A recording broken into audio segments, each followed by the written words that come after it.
Unfortunately, taking the unwanted kit for termination of pregnancy without a medical supervision can be very dangerous.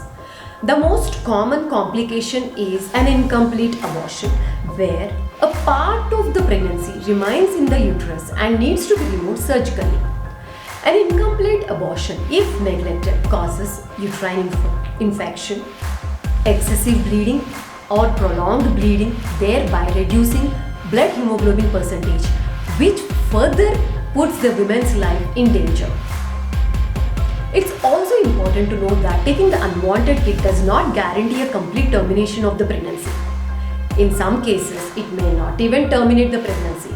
This is why it's important to get a gynecologist supervision and an ultrasound scan before and after taking an unwanted kit for any MTP procedure.